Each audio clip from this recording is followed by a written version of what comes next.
Hello बच्चों, मेरा नाम मानसी है और आज मैं आपको आपकी class 8 new NCERT Hindi Malhar के चैप्टर नंबर 7 को पढ़ाने जा रही हूं, जिसका नाम है मत बांधो। मत बांधो, किसे मत बांधो?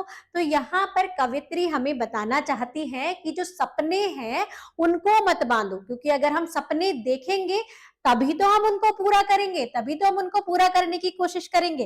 तो चलिए इन कवियत्री महादेवी वर्मा की पूरी कविता पढ़ लेते हैं और क्या ये हमें बताना चाह रही है इस कविता के माध्यम से कि किस प्रकार हमारे सपने उड़ान भर सकते हैं और कैसे हमें सपनों को नहीं रोकना चाहिए।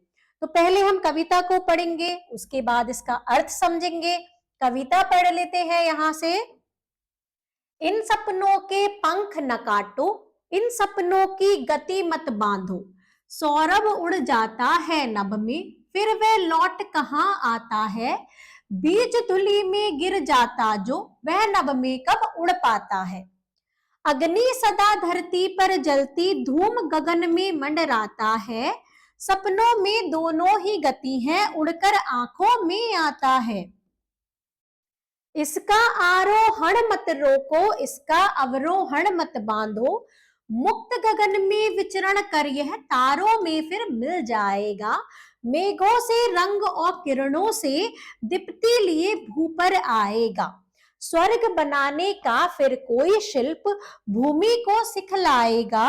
नभ तक जाने से मत रोको, धरती से इसको मत बांधो। इन सपनों के पंख न काटो, इन सपनों की गति मत बांधो। तो ये कविता लिखी है कवित्री महादेवी वर्मा ने। अब इसका अर्थ समझते हैं, फिर इन कवित्री महादेवी वर्मा के बारे में भी हम पढ़ेंगे। तो पहली लाइन में हमसे कहा गया है, इन सपनों के पंख न काटो। सपनों के पंख मतलब सपने, जैसे पक्षियों के पंख काट देते हैं तो वो आसमान में नहीं उड़ पाते, उसी तरह हमारे सपने जो हैं, अगर हम उन सपने को, कोई बच्चा सपना देखता है, कोई व्यक्ति सपना देखता है, अगर उसे रोक देंगे तो वो उन्हें पूरा ही कैसे करेगा। तो जो सपने देखते हैं उनके पंख नहीं काटने चाहिए। इन सपनों की गति मत बांधो, जिस गति से ये सपने पूरा होना चाहते हैं, हम उनको पूरा करना चाहते हैं, उसकी गति को नहीं बांधना चाहिए। मतलब सपने देखने देना चाहिए, देखना चाहिए और देखने देना चाहिए। सौरभ उड़ जाता है नभ में, फिर वह लौट कहां आता है। बीज धुली में गिर जाता जो, वह नभ में कब उड़ पाता है। सौरभ मतलब होता है सुगंध, सुगंध या खुशबू बोल सकते हैं हम। जो सुगंध है वो नभ में उड़ जाती है, खुशबू सब जगह फैलती है, पूरे आसमान मतलब ऊपर ऊंचाइयों तक जाती है। तो वो कहाँ लौट कर आती है? वो वापस से थोड़ी आती है, एक बार उड़ गई तो चली गई। बीज धुली में गिर जाता जो, धुली मतलब धरती, जो बीज धरती में भू में गिर जाता है वो नभ में कब उड़ पाता है। तो वो बीज जब धरती में अंदर समा गया तो वो आसमान में कब उड़ पाएगा। इसका मतलब ये है, अगर हम किसी के सपने दबा देंगे, उसको देखने ही नहीं देंगे या उन सपनों को पूरा करने से मना करेंगे तो वो पूरे ही होंगे कैसे। अग्नि सदा धरती पर जलती, धूम गगन में मंडराता है। अग्नि मतलब बच्चों होता है आग। आग आपने देखा है हमेशा धरती पर ही, पृथ्वी पर ही जलती है। जो धूम है, जो आग का धुआं है, वो कहा जाता है, वो गगन में उड़ जाता है। जमीन, धरती पर आग जलती है और उसका धुआं पूरे सब में फैल जाता है। हमारे सपनों में भी ऐसे ही दोनों गति है, सपनों में दोनों ही गति है। उड़कर आंखों में आता है, उड़कर फिर से हमारी आंखों में ही आता है। सपना हम देखते हैं, उसको पूरा करते हैं तो हमारी आंखों में चमक आती है। जिस प्रकार से आग से धुआं निकलकर हमारी आंखों में ही लगता है, उसी प्रकार से हमारे सपनों की चमक या उनको पूरा करने का जो हमारा उद्देश्य है वो पूरा होता है तो हमारी आंखों में ही चमक आती है। इसका आरोहण मत रोको, इसका अवरोहण मत रोको। आरोहण मतलब ऊपर उठने की जो उसकी गति है या ऊपर उठना। अवरोहण मतलब उसका नीचे आना, उसका आना जाना। उसको ना तो रोको, ऊपर जाने से रोको, ना उसे नीचे आने से बांधो। मुक्त गगन में विचरण कर यह तारों में फिर मिल जाएगा। मुक्त मतलब खुला, जो पूरा हमारा खुला गगन है उसमें चारों तरफ घूमेगा। तो क्या होगा, जब हमारे सपने होंगे, उड़ान भरेंगे, उसको पूरा करने की कोशिश करेंगे, तो वो तारों में मिल जाएगा, मतलब वो पूरा करने की तरफ भी तरक्की की। जब हम पढ़ते हैं, हमें सक्सेस मिलती है, हमें अच्छे मार्क्स मिलते हैं, तो हमें खुशी मिलती है। इसी तरीके से भी जो हमारा सपना है वो आसमान में उड़कर, तारों में मिलकर क्या करेगा, मेघों से रंग ओ मतलब और, किरणों से दीप्ति, दीप्ति मतलब रोशनी, क्या करेगा, जब हमारे सपने पूरे होते हैं तो हम बहुत ही चहक उठते हैं और बहुत ही खिलखिला उठते हैं। हमारे साथ साथ हमारे जो प्रियजन होते हैं, जो हमसे प्यार करते हैं, वो भी खुश होते हैं।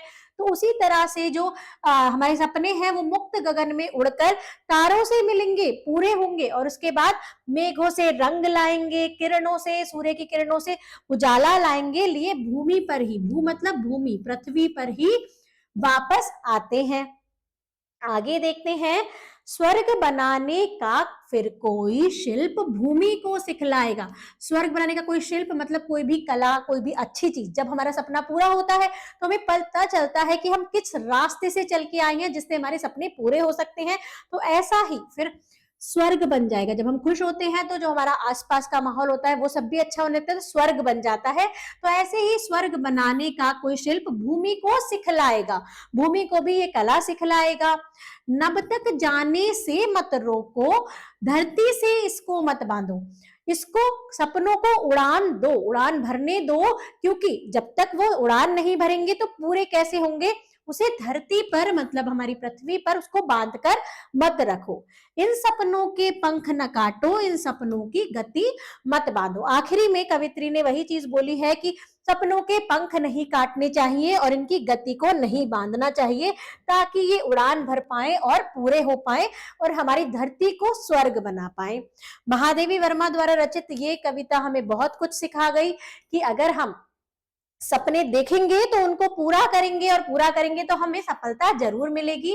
कवि से परिचय लेते हैं। हिंदी की सुप्रसिद्ध कवियत्री महादेवी वर्मा का जन्म फर्रुखाबाद उत्तर प्रदेश में हुआ था। उन्होंने छोटी उम्र में से ही कविता लिखना प्रारंभ कर दिया था। बच्चों के लिए उन्होंने 12 मासा, आज खरीदेंगे हम ज्वाला, अब यह चिड़िया कहाँ रहेगी जैसी अनेक कविताएं लिखी हैं।